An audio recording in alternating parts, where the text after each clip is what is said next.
Hello and welcome to the Westferry Times Podcast, your go-to source for news, insights, and stories shaping our world today. I'm Sophia. And I'm Harris. Today, we're diving into a topic that sparked global conversations and debates, the Gaza issue. Specifically, we're looking at two remarkable British Asian women who made bold decisions in response to this conflict, Baroness Warsi and Michal Hussein. That's right. These two women have left their mark on politics and media with their actions, and their stories are both inspiring and thought-provoking. So let's get into it. Let's start with Baroness Warsi, or Sieda Warsi as she's also known. She made headlines in August 2014 when she resigned from her role in the British government over the Gaza conflict.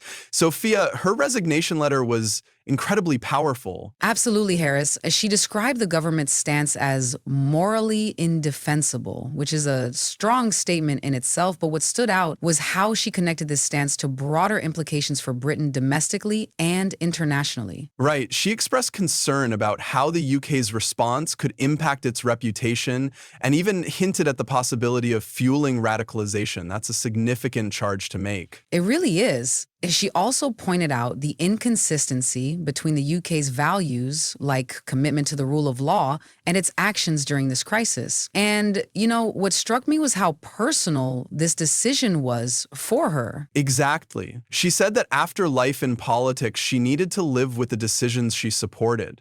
That level of introspection isn't something we often see in politics. Not at all. And her departure left a gap in the cabinet, but it also sparked an important conversation about how governments respond to conflicts like Gaza.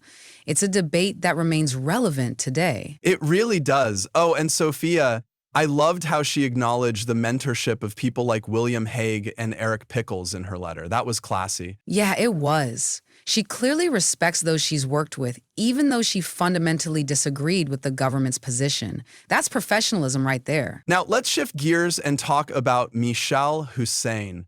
Sophia, she's been a prominent voice on BBC Radio 4's Today program, hasn't she? She has. Michal has been with the BBC for over 25 years, and her work has been exceptional, covering global events with insight and integrity. But recently, reports suggest she's stepping back, possibly influenced by the Gaza coverage. That's right. While she hasn't explicitly linked her decision to Gaza, many believe that the BBC's handling of the conflict and the pressure on its journalists played a role. It's a tough position to be in, isn't it? As a journalist, you're expected to be objective, but when it comes to such emotionally charged topics, objectivity can feel, almost impossible. Totally agree. And the BBC's editorial stance often comes under scrutiny in these situations. For someone like Michal, who has a deep connection to her heritage and community, it must be even more challenging. True. And she's not just a journalist. She's a role model for so many young women, especially in the British Asian community.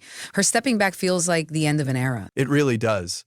But at the same time, it opens up questions about how media organizations handle sensitive international issues and support their staff. Absolutely. And I think both Michal and Baroness Warsi highlight the courage it takes to stand by your principles, even when it comes at a personal or professional cost. So, Sophia, what's the takeaway from today's episode? For me, it's the importance of standing up for what you believe in, even when it's not easy.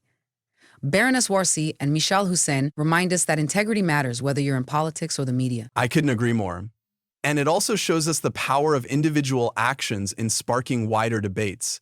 Their decisions have prompted discussions that go beyond Gaza. They're about values, representation, and accountability. Exactly.